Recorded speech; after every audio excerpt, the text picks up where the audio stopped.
Un saludo virtual para esa gran comunidad jurídica especializada en el ámbito del derecho constitucional y procesal constitucional, que hacemos vida académica alrededor de la Asociación Mundial de Justicia Constitucional. Yo soy Trajano Vidal Potentini, presidente para la República Dominicana del capítulo de la Asociación Mundial de Justicia Constitucional y evidentemente que experto en el ámbito, en el área, con la coordinación de una maestría en Derecho Constitucional y Procesal Constitucional de la Universidad Autónoma de Santo Domingo, también en mi condición de docente de grado de esta que es la universidad más vieja del Nuevo Mundo, 1538, la antigua UAS, Universidad Autónoma de Santo Domingo. Pues también soy profesor investigador de la Universidad del País Vasco, España. Tengo estudios especializados de maestría en diversas áreas, pero fundamentalmente orientada al derecho público, como es derecho administrativo, derecho electoral, derecho constitucional, derecho y relaciones internacionales, y también politología. Es el área de derecho público que nosotros hemos venido manejando, trabajando y cultivando a partir de lo que hemos también producido más de una docena de obras en el ámbito precisamente del derecho público, pero básicamente derecho constitucional. Además de esta labor de más de 30 años ya que tenemos como jurista, como abogado, pues también hemos venido desempeñándonos desde sociedad civil, presidiendo la Fundación Justicia y Transparencia, que tiene ya más de 16 años, de donde hemos hecho una labor importante, interesante, en una especie de litigio de alto impacto. Alto impacto porque hemos llevado al banquillo de los acusados a partir de una audiencia temática a la Barrick Gold, una de las mineras más importantes del mundo y la principal en la República Dominicana por la violación al derecho al medio ambiente. Asimismo, hemos protegido vía amparo lo que es Loma Miranda, uno de los pulmones ecológicos de mayor trascendencia, de mayor importancia en la República Dominicana. Así también hemos logrado, hemos enfrentado la venta, la satanización en la República Dominicana de un patrimonio que estaría siendo incluso ponderado, evaluado por la UNESCO para ser considerado como protegido como un patrimonio cultural de la humanidad. Nos referimos a las Cuevas de las Maravillas. De igual forma, pues también hemos enfrentado otras mineras como la Gold Quest, que quiere pues explotar, no sabemos en qué está eso, pero tenemos también ya el caso en el Tribunal Constitucional, explotar la zona de San Juan de la Maguana, que es una de las provincias más importantes del país, de la República Dominicana. Y hemos tenido pues una larga tradición de, reitero, ese litigio de alto impacto, con lo que fuera también lograr que una conquista que es producto de acuerdos de libre comercio, tratados internacionales sobre esa materia, como lo sería el DERECACTA y otros también, pues se tenga una dispensa, una exoneración de lo que tú compres por la vía de internet, por la vía de Amazon y otras plataformas, que sea su valor menor a los $200. Hay una exoneración para ello y eso se trató de conculcar, de quitar en un momento, y nosotros pues también logramos que esto se observara, que esto se respetara, y ya hace poco pues recibimos una sentencia del Tribunal Constitucional refrendando ese planteamiento, esa ganancia que tuvimos en la primera fase de este amparo ante el Tribunal Superior Administrativo. Así también confrontamos en su momento, y yo creo que el tiempo y las discusiones pasadas, recientes, sobre el tema político nos dieron la razón en un amparo que radicáramos para que a la hora de reformar la Constitución, como se planteó en el 2015, que posteriormente se logró, y no observando los planteamientos que nosotros pues hicimos en esa oportunidad, el que no se modificara la Constitución para tocar derechos fundamentales como es la capacidad del derecho a elegir y ser elegible, sin que operara un referéndum aprobatorio en los términos del artículo 277 de nuestra Constitución. Y es en ese escenario, es en esa larga tradición que por 16 años hemos venido concretando a través de Fundación Justicia y Transparencia, que ante la inminencia, la realidad que supone pues la pandemia del coronavirus, que ha cambiado la vida no solamente de los dominicanos, sino de todo el mundo, situaciones excepcionales, situaciones especiales, que es la que estamos viviendo, son las que se están verificando, con una pandemia que ya alcanza más de 4.2 millones de infectados a nivel de todo el mundo y una presencia prácticamente en el planeta Tierra, abarcando 188 países, casi la totalidad de los países que conocemos a nivel de todo el mundo. Ya más de una cantidad de muertos también significativa, exorbitantes, que tenemos ya a nivel también de lo que es esta realidad del coronavirus, y en el caso concreto de República Dominicana unos 400 y tantos muertos, además también de 11.000 infectados, y esto como va en aumento. Lo cierto es que esto ha traído consigo lo que es una especie de discapacidad social generalizada de nuestros trabajadores, que se han visto impedidos, que han llegado a una especie de indignidad, sin advertirlo, sin esperarlo. No era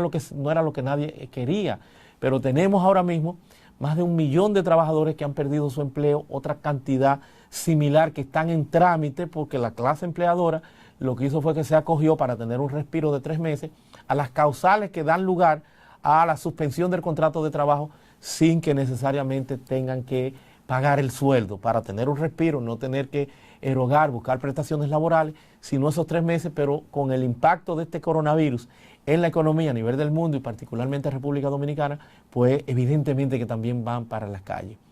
La economía es recesada en su totalidad, un confinamiento, una cantidad mayor de consumo,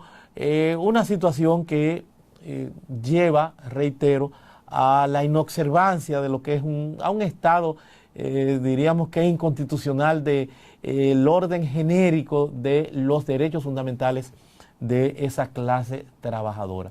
Esto trae consigo de que nosotros entonces tengamos que evaluar, y por qué no sentarnos, identificarnos con un clamor generalizado, no solamente aquí, sino en muchos países que está en discusión ese tema. Bueno, en Perú ya lograron que el 25% de los fondos de las administradoras de pensiones, las AFP, pues se le devuelvan a los trabajadores. Entonces aquí se está encaminando una situación similar. Hay este esquema de la ley 87-01 desde el año 2001, donde las AFP han recogido en esa gran alcancía que, alimentándose del pueblo dominicano, supone ya el que tengan 600.000 millones de pesos, una cantidad superior ya a los 600.000, porque esto es una especie de bola de nieve. Pero no hemos dado cuenta en el desarrollo, en los tantos años que se tiene con el sistema, de que hay muy pocas pensiones, y de que estamos en presencia de un esquema hasta cierto punto mafioso, que en modo alguno llena las expectativas de los trabajadores, porque con esa cantidad de dinero no ha podido, señores, nadie lograr, a quien se le haya muerto un familiar, los herederos no han podido retirar los fondos. En muchos casos, hasta por la vía reglamentaria, han logrado, o no en muchos casos, en sentido general, han logrado ir prostituyendo algunos aspectos de la ley. Uno de ellos es que se considera, conforme el reglamento, y eso está en el Tribunal Constitucional en proceso de ser conocido. No sabemos por qué tiene ese expediente tantos años y no hay una línea jurisprudencial alrededor de este tema, que debería ser urgente, de que el que se suicida no tienen los familiares derecho a esos ahorros, lo cual es un contrasentido, es una locura. ¿Qué tienen que ver los ahorros de una persona en la forma que esa persona muera, para penalizar a los familiares con esta extensión de esa barbaridad? Es una de las incongruencias que se observa en todo esto. Reitero, no han podido, 55.000 familiares de fallecidos de la Seguridad Social no han tenido acceso, no han tenido forma, porque es una especie de laberinto donde las personas se pierden en trámites carentes de la transparencia, de la información. Las personas no tienen espacio, no tienen lugar para el reclamo. Es más lo que gastan que lo que le va a tocar al final. Hay 1.700 millones de pesos que andan dando vueltas en todo esto. Entonces, el contrasentido, que venimos de un esquema de neoliberalismo donde se asimiló, se entendió que el Estado no debía tener participación en la economía, que el Estado tenía que privatizar todo. Pero ese es un contrasentido, porque choca con la emergencia del neoconstitucionalismo que trae consigo entonces ya el Estado tenga que venir a realizar el fin más alto que tiene la ciencia política desde la administración o el ejercicio del poder, que es el bienestar a la colectividad. Y para ello, con prestaciones que bajo la modalidad de derechos fundamentales tenemos ya en todas estas constituciones que son de origen neoconstitucionalista, la mayoría, prácticamente todas las constituciones ya, el concretarle, darle esas prestaciones a las personas, pero el Estado es a quien le corresponde, pero se encuentra que todo está secuestrado. La medicina, la salud, que es un derecho social fundamental, en República Dominicana son fundamentales, además de ser derechos constitucionales sociales, pero están listados como derechos fundamentales, todo lo que tienen esa connotación, esa naturaleza. Entonces ahí nos encontramos con que está desvirtuado el proceso, porque ya en seguridad social, para las ARS, administradoras de riesgos de salud, lo que hay son usuarios, no hay pacientes, ya el juramento hipocrático ha desaparecido. Entonces ahí nos encontramos ya con estos esquemas extensivos como sistema de la salud, pero también de los fondos de pensiones, que es lo que estaría en juego. Y lo que recientemente nos llevó dentro de esa característica, dentro de lo que ha sido esa línea de trabajo que tenemos como Fundación Justicia y Transparencia, a intentar un amparo colectivo de extrema urgencia de manera directa ante el Tribunal Constitucional de la República Dominicana para que en el contexto de este estado de emergencia, un estado de excepción que tienen la mayoría de las constituciones, se tutele de manera eficiente, efectiva, lo que es ese derecho a estos trabajadores que están en un estado de indignidad, se ha violado ese valor constitucional, ese principio constitucional, ese derecho fundamental que es la dignidad humana, que son, reitero, una especie de discapacitados sociales por estas condiciones que trae consigo el coronavirus, este impacto demoledor, devastador que tiene el mismo en la economía. Y por eso ese pedimento, ese clamor que hemos querido nosotros encarnar a partir del Tribunal Constitucional para la tutela efectiva de ese derecho fundamental de concretar que se le devuelva a los dominicanos, a los trabajadores dominicanos, el 30% de sus recursos. Se han hecho algunos amagues a partir del Congreso Nacional, pero el Congreso Nacional más que todo es con fines electorales el enfoque que le dan. Parecería que no están en condiciones porque todos los políticos se han expresado en favor de las AFP con esta situación, porque son sectores ya muy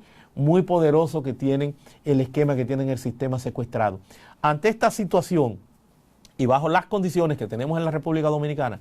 de una justicia cesada casi en un 99%, con apenas una resolución del Poder Judicial que habilita al juez de atención permanente para que éste reciba vía correo electrónico los amparos y pueda gestionar algunos que estén en correspondencia con lo que es la afinidad, lo de naturaleza penal, pero nunca un tema como las AFP que tiene que ver, señores, con el Tribunal Superior Administrativo para el caso concreto de la República Dominicana, porque esto está cesado con unas vacaciones sin fecha de regreso en este estado de emergencia.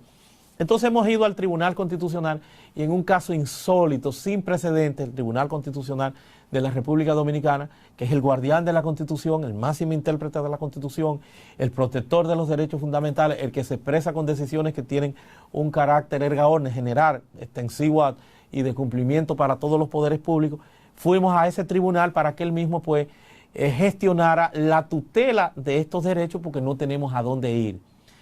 Olímpicamente, en un hecho sin precedentes, y creo que solamente es el único tribunal posiblemente del mundo que haya hecho esto, vimos como una empleada pues rechazara la instancia, dijo que no lo iba a recibir, que no reciben amparo colectivo, porque ciertamente, y es algo que en la instancia nosotros reconocemos, que esa no es la jurisdicción competente porque la naturaleza dual, concretamente en la República Dominicana del amparo, pues trae consigo el que se inicie como una acción en los tribunales de primera instancia, que es lo que dicta la ley orgánica del Tribunal Constitucional en relación a la competencia de los amparos y deviene en un recurso de revisión ante el Tribunal Constitucional. Sabemos eso y ha sido un criterio sostenido por el propio Tribunal Constitucional de que no es competente para amparo directo. No hay amparo directo, perfectamente. Pero en la misma sentencia 0089 del 2018 hace el planteamiento que de todas formas es el Tribunal Constitucional a quien le corresponde verificar la certidumbre o no de plantear esa incompetencia o incompetencia. O sea, que tiene que instruir ese proceso, no lo que hizo una secretaria de no recibir, de decir que no, por los intereses aparentemente de que se trata de un sector muy poderoso como son las AFP. Con eso entendimos en su oportunidad que el Tribunal Constitucional pues había decretado la muerte de la tutela de los derechos fundamentales en los estados de excepción que tienen estas particularidades, que aun cuando hay esos estados de excepción, tanto el artículo 72 que prevé el amparo en uno de sus párrafos, como el 266 de la Constitución que considera también los relativos, señores, en el país, en la República Dominicana, a los estados de excepción, dice que todo lo que se adopte, todo lo que pase en los estados de excepción estarán sometidos siempre al control de constitucionalidad. Entonces, quedamos atónitos por esta barbaridad que se perpetra desde el Tribunal Constitucional y más aún cuando igualmente en ese mismo día pues también da un comunicado oficial nuestro Tribunal Constitucional diciendo que no reciben el amparo directo porque no son competentes. Pues tuvimos que retirarnos y hemos estado entonces planteando y exponiendo que se debió haber considerado, que se debió haber instruido, que el mismo se correspondía incluso con lo que ha sido la tradición revolucionaria de este tribunal, que ya en otros ámbitos ha venido haciendo acopio de lo que es la sentencia en el derecho comparado, las sentencias constitucionales por efecto del artículo 47 de su ley orgánica, y se ha planteado sentencias como las manipulativas, en donde ha dejado su rol de legislador negativo y ha sido un legislador positivo e intenso, con un laborantismo sin precedentes, sobre todo en el componente político, con las nuevas leyes electorales de partido político y de régimen electoral, donde se ha dado a la tarea de cambiar textos que está dándole el blindaje propio de la misma Constitución porque lo ha venido valorando en el orden constitucional y con ello transgrediendo, apartándose de lo que es la nueva tendencia del constitucionalismo dialógico y una transgresión a las funciones y facultades que tiene el Congreso, que es a quien le corresponde legislar. También vimos cómo hizo la variación de su criterio,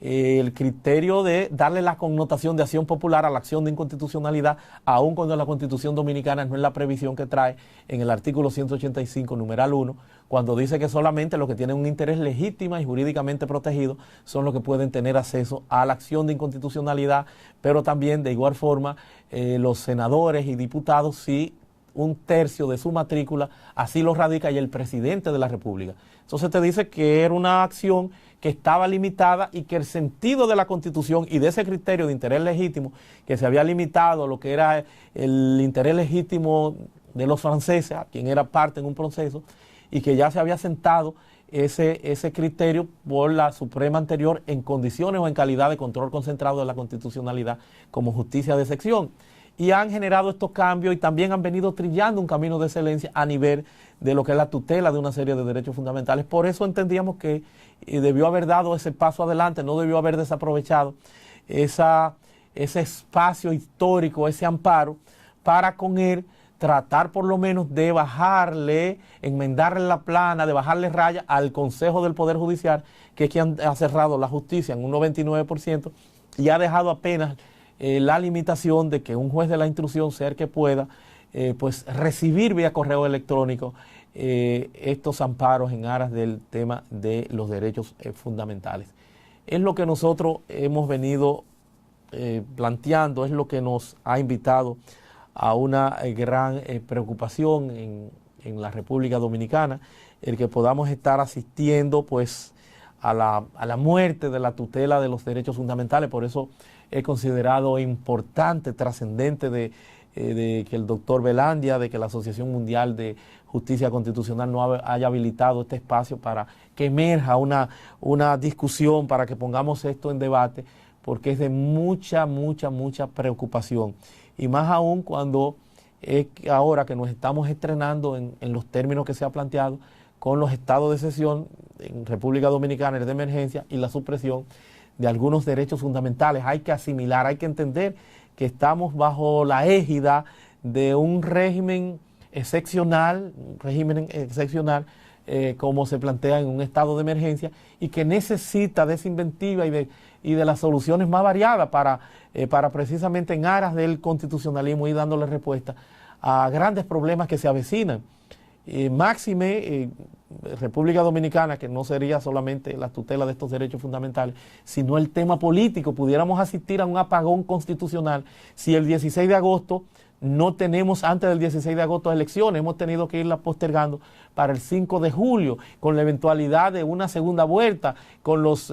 a nivel internacional, los dominicanos en el exterior que pudieran no votar, aun cuando componen el 8% del electorado, casi 600,000 personas, y con ello también la agravante de que hay unos diputados en el exterior, unos 7 que tienen que ser seleccionados. O sea, la dualidad de la conculcación del derecho al sufragio, al derecho a elegir y ser elegible, que se pudiera verificar en esa parte. Es el problema que tiene la República Dominicana, momentos excepcionales que tienen que convocarnos a plantearnos pues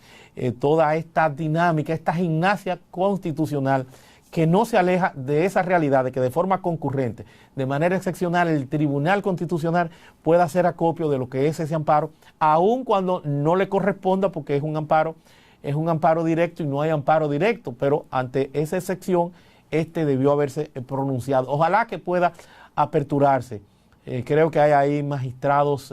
que han venido pues haciendo un trabajo, que tienen un gran compromiso social. Por eso es lamentable que pudiera aparecer la Secretaría del Tribunal Constitucional como una especie de filtro para discriminar de qué apoderan y de qué no, a un Tribunal Constitucional que debería empezar a adoptar las denominadas o las llamadas sentencias, como ha cogido también, haciendo acopio del derecho comparado, las sentencias manipulativas, que también incorpore lo que son las sentencias inhibitorias, que sirven precisamente para esa didáctica, para esa gimnasia, para esa garantía del acceso a la justicia, que es el derecho fundamental que está en juego en este estado de excepción,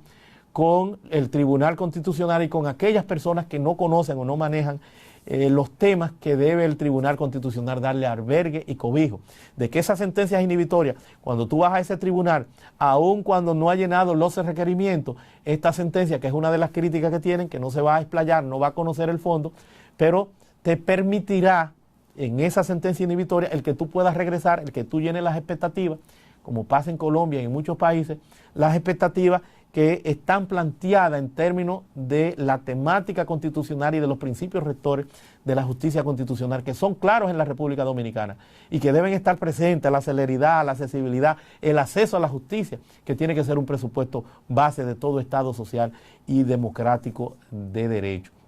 Entonces, de ahí nuestra recomendación de que asuman las sentencias inhibitorias y que aun cuando no se llenen los requerimientos, pues puedan dar esa información, puedan habilitar, puedan decir, mira, tú tienes que cumplir con tal o cual requisito, hasta tanto nosotros te vamos a esperar. Son perfectas, señores, para la jurisdicción constitucional. Es un precedente nefasto, funesto para el constitucionalismo, el que se haya dado eso en República Dominicana, que un tribunal constitucional no haya hecho acopio de una simple recesión, señores, de un documento, de algo que impetra, de algo que exige un ciudadano, algo que ya ni siquiera está en discusión, no solo de los tribunales, sino hasta de la propia administración pública, que tengan ese deber de instruir, de motivar cualquier pedimento que se haga sobre el particular.